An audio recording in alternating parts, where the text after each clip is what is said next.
Il fut un temps où l'on pouvait sans gêne dire tous les mots qu'on voulait quand on était sur un bateau. Un trappeur des bords de Loire naviguait sur une barcasse de sa fabrication. L'homme était piégeur, un chasseur qui préfère la ruse à la force inéquitable de l'arme. Il observait les mœurs de ceux qui allaient tomber dans son escarcelle, sa nasse ou son collet. De longues heures passées à comprendre le mouvement et les mœurs des bêtes qui donneraient pour lui et sa famille le mot de la fin. Nulle recherche de plaisir dans sa quête, simplement le souci d'apporter pour les siens du mieux dans leur alimentation. Que ce soit sur terre ou sur l'eau, il avait l'œil, savait tout des bons endroits, des passages des animaux, des secrets de leurs habitudes. Il ne tendait jamais son piège au hasard. Et il ne fallait pas longtemps pour que la prise fût faite. Il ne laissait pas languir la pauvre bête qu'il allait quérir au plus vite. Quand sa proie était trop petite, quand c'était une femelle pleine, quand il avait plus de prise qu'il lui fallait, il relâchait ceux qu'il laissait vivre. Pour préleveur qu'il était, il n'en était pas moins amoureux de la nature.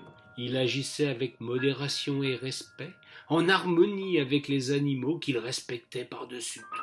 Il rendait à ses amis des forêts et de l'onde bien des services.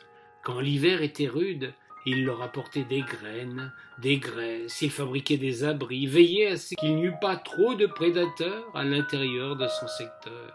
L'homme allait sur sa barque prendre sa ponction. Il était surtout contemplateur de ce Val qu'il aimait tant et qui lui offrait chaque jour spectacle merveilleux.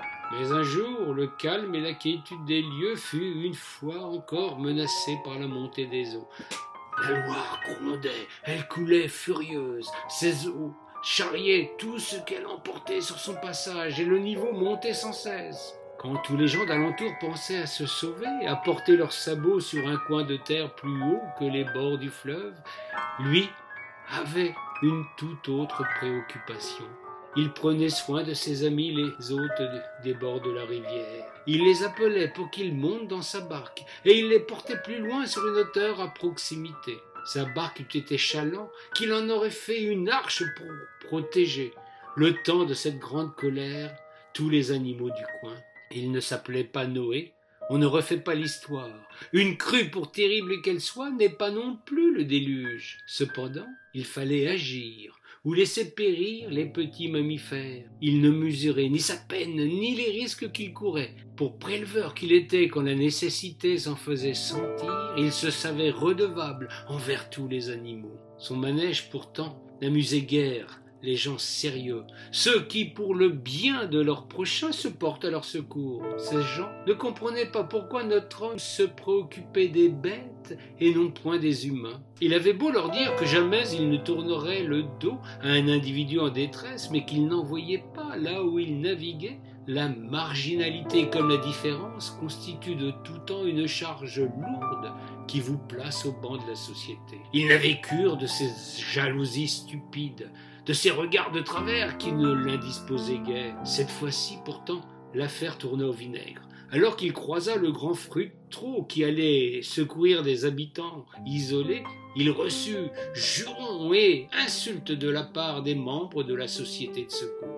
Il se peut que l'équipage, dans l'alarme du moment et pour se donner du courage, ait forcé sur la chopine. Ce qui pourrait expliquer ce comportement déplacé, nous n'en saurons rien. Toujours est-il que le grand bateau fonça droit sur le plus petit, avec l'envie évidente de l'éperonner pour le faire couler. Notre brave ami des animaux n'avait qu'une bourde pour avancer quand en face les forbans allaient à la voile, poussés par un vent violent. Il voyait sa dernière heure arriver quand, dans le même temps, il advint un véritable miracle. Sa barque était chargée de tous les lapins des Varennes qui l'avaient sauvé des eaux. Les rongeurs se dressèrent sur la proue, constituèrent une pyramide en montant les uns sur les autres, formant ainsi une voile. Ils se présentèrent et ouvrant leurs grandes oreilles au vent, afin qu'ils s'y engouffrent. Vous ne le croirez sans doute pas, mais la barque prit de la vitesse et esquiva l'abordage de son adversaire.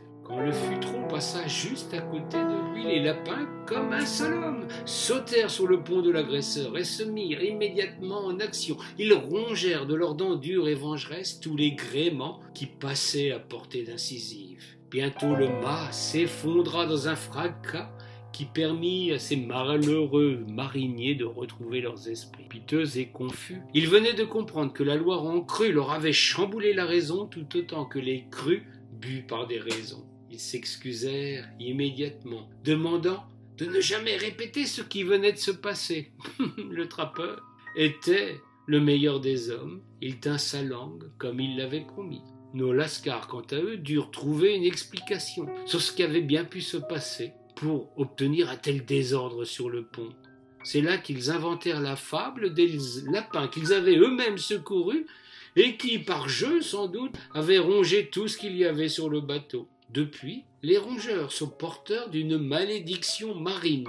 Il est interdit de nommer ce brave animal sur un bateau digne de ce nom. Vous savez désormais l'origine de cette fable.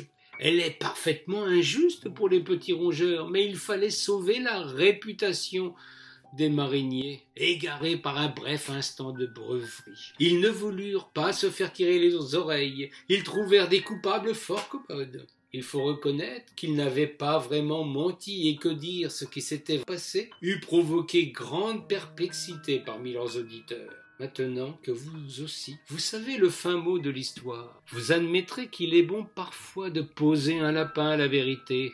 Un petit mensonge est plus commode qu'une réalité qui échappe à la logique. Les lapins acceptèrent ce compromis avec la morale et s'en retournèrent à leur terrier.